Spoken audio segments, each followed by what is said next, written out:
Today we're taking a look at these MLB matches, which are happening on Thursday, May 25, 2023, and giving you our team and total picks for today.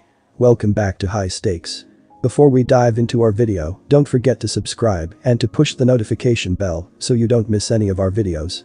Also check out our Patreon if you want access to our premium picks. Our Patreon is a way for us to help you improve your chances of making more money. You will find the link to our Patreon in the description and comments section below. Baltimore Orioles vs New York Yankees. Baltimore trails first-place Tampa Bay by only 3 games in the AL East, and much of that is due to excellent production at the plate. Baltimore is 13th in team batting average at .252 and 9th in both on-base percentage, .330, and slugging percentage, .427. The Orioles have scored 245 runs, which is 8th most in baseball. Cedric Mullins has produced a best at the plate with 12 doubles, 3 triples, 8 home runs, and a team-best 39 RBI. Ryan Mountcastle has been one of Baltimore's most productive hitters with 11 doubles, 1 triple, a team-best 10 home runs and 34 RBI, second. Baltimore has hit 86 doubles, 8 triples and 60 home runs in 48 games. Baltimore has won 12 of its last 17 played on the road, 5 of its last 6 when playing against an opponent with a winning record, and in 5 of the last 6 against a team from the American League East. Baltimore is 13th in team batting average and is a solid 12th in team ERA. Baltimore Orioles starting pitcher Kyle Gibson is coming off a strong outing in which the right-hander held Toronto's strong lineup to 1 run on 5 hits across 7 innings, and the Orioles defeated the Blue Jays 6-2.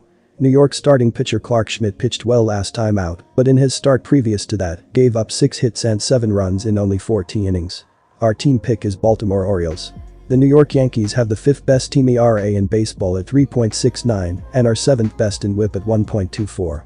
New York's starting rotation needs improvement as they have just 13 quality starts, which is 20th, but the pitching staff overall is holding opposing hitters to an average of .229, which is the 3rd best in baseball.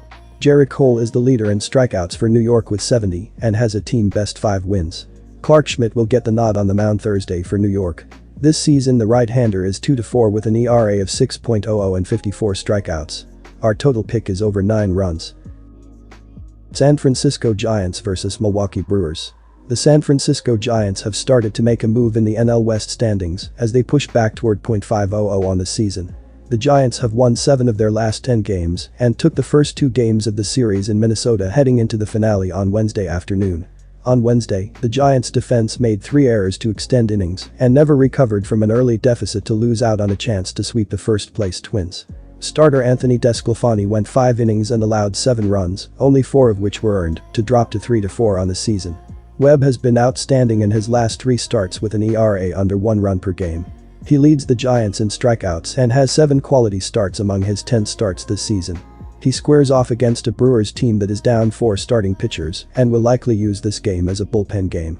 The Giants have been playing excellent baseball with 7 wins in their last 10 games, heading into the final game of the series with the Twins, and have improved their overall road record to 9-13. Both the Brewers and Giants have underperformed this season, with each team sporting a negative run differential heading into this series. I'm going to lean on the hotter pitcher and the team playing better baseball at the moment. Take the Giants with a money line. The Milwaukee Brewers remain just ahead of the Pirates in the NL Central Division standings, but have been playing inconsistent baseball as of late. The team is 5-5 in their last 10 games heading into their series finale with surging Houston on Wednesday afternoon. The Brewers split the first 2 games of the series with Houston, including a 6-0 shutout win on Tuesday night. On Wednesday afternoon, starting pitcher Adrian Houser pitched 5.1 innings of shutout baseball to pick up his first win of the season and earn the Brewers a series win over the surging Astros. Nearly all the Brewers' scoring came via the long ball, with Willie Adames hitting a 2-run shot and Owen Miller, Brian Anderson and Ryan Jeffers each hitting solo shots in the win. Both teams rank in the bottom third of baseball for on-base percentage, so there probably aren't going to be a lot of opportunities to score. I like the under. New York Mets vs Chicago Cubs. The New York Mets were not afraid to spend this offseason. Well, that may be quite the understatement, they did lose some key pieces to the team in the offseason. Jacob deGrom, Chris Bassett and Taijuan Walker departed for free agency to name only a few pitchers. To replace them, the Mets signed Justin Verlander, over $43 million of, Kodai Senga, and Jose Quintana. Verlander and Scherzer are still thriving and are finally on the same team again after Scherzer left the Detroit Tigers in the 2014 offseason.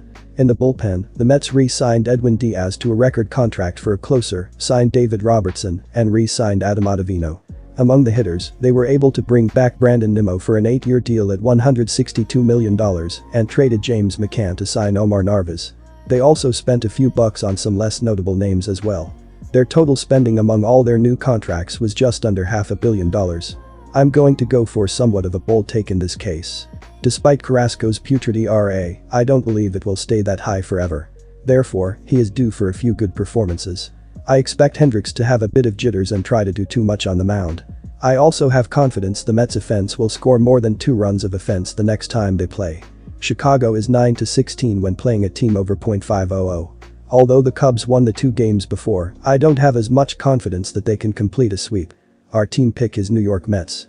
In their 7-2 victory in the first game of the series, everyone except Patrick Wisdom and Ian Happ had a hit, but Happ at least had 2 walks to his name. Matt Mervis had 3 RBIs in total, while Christopher Morel hit a homer in his 5th consecutive game.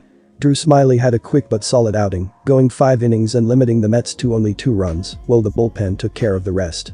Although rebuilding, Chicago spent quite a bit in the offseason, acquiring Dansby Swanson, Jamison Talon, Drew Smyly, Cody Bellinger, and Trey Mancini, to name a few players. Swanson's contract is the biggest eye-opener at 7 years for $177 million. Time will tell if the contract will be worth it. They also took flyers on Eric Hosmer and Michael Fulmer in free agency. The Cubs also locked up Nico Horner with an extension this year to secure the infield for the future. Chicago also secured a 3-year extension with Happ. Carrasco has yet to prove he is capable of producing a quality start this season, and the Mets have an offense that won't be held down to only 2 runs per game for the entire series. Interestingly, the Mets have given up 14 more runs than they have scored, indicating that the pitching needs to be better. Kyle Hendricks has been solid for most of his career, but considering this is his first start on the year, it could lead to some opening start jitters. The Cubs can also produce runs, scoring a total of 220 on the year so far. The Mets have hit the over 6 out of the last 9 times, while the Cubs have hit the over 10 times out of their last 13 overall. Our total pick is over. Philadelphia Phillies vs Atlanta Braves. The Phillies aren't playing well at the moment, especially on the road where they have lost 4 straight games. They will try to get back on track with a win over the Braves, which will give them their 3rd win in their last 5 games and put an end to their road losing streak. Philadelphia is averaging 4.25 runs per game. Their .257 batting average is 10th in the league. Their .320 on-base percentage is 16th, while their .418 slugging percentage is 13th. Nick Castellanos leads Philadelphia with a .296 batting average.